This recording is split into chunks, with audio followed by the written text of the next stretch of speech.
નમસ્તે. આજે આપણે શ્રાવણ માસ દરમિયાન કેવો ખોરાક લેવો જોઈએ તેના વિશે જાણીશું તથા સ્વસ્થ રહેવા માટે ધ્યાન રાખવા જેવી બાબતો વિશે પણ જાણીશું. સાત્વિક ખોરાક લેવો જોઈએ.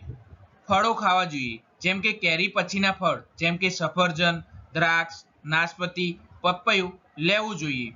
દૂધ અને દહીં જેમ કે તાજું અને ઓછી માત્રામાં લેવું જોઈએ તથા ઘીનું સેવન કરવું જોઈએ, જે પાચન શક્તિ માટે લાભદાયી હોય છે.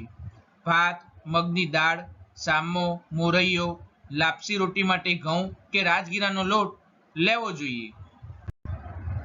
સીધી વાનગીઓ જેમ કે વરાળેલ શાક, દાળ, ભાત, ખીચડી, લીલા શાકભાજી જેમ કે ભીંડા, દૂધી, ટામેટા, લીલી મરચી સાવધાનીપૂર્વક મૂળા, કારેલા અને પાંદડાવાળા શાકને ટાળવા જોઈએ.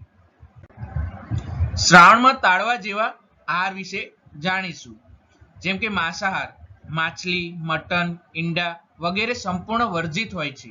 લસણ અને ડુંગળી આ માસમાં તામસી ખોરાક માનવામાં આવે છે. જમવા માટે બેસીને જમવું જોઈએ, ઊભા ઊભા ન જમવું જોઈએ. બાહ્ય તળેલો ખોરાક ટાળવો જોઈએ. અતિ મીઠું, ખાટું કે મસાલેદાર ખોરાકને ટાળવો જોઈએ. ફાસ્ટ ફૂડ, કોલ્ડ ડ્રિંક્સ, નમકીન જેવી વસ્તુઓને ટાળવી જોઈએ. ઉપવાસ કરવો જોઈએ.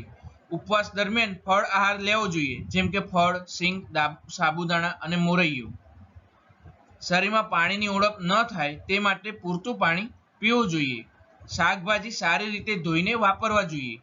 ચોમાસું હોવાથી ફૂગ અને બેક્ટેરિયા વધી શકે છે, તેથી તેને ધોઈને વાપરવા જોઈએ.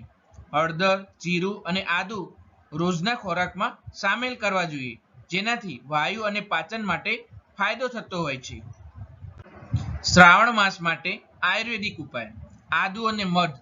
1 કપ ગરમ પાણીમાં આદુ પીસીને ઉમેરો અને થોડું મધ નાખીને પીવું જોઈએ. ફાયદો: જેનાથી પાચન સુધરે છે અને જળવાયુના રોગોથી બચાવી શકે છે. તુલસી પાન.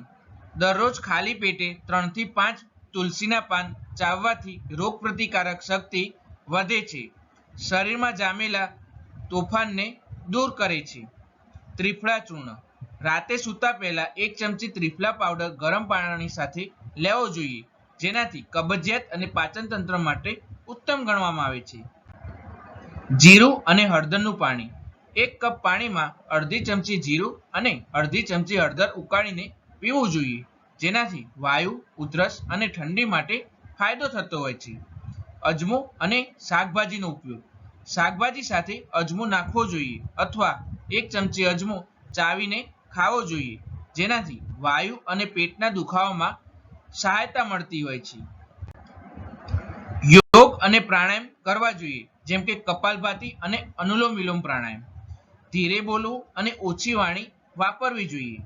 શ્રાવણ મહિનામાં મૌન તપ પણ શ્રેષ્ઠ માનવામાં આવે છે.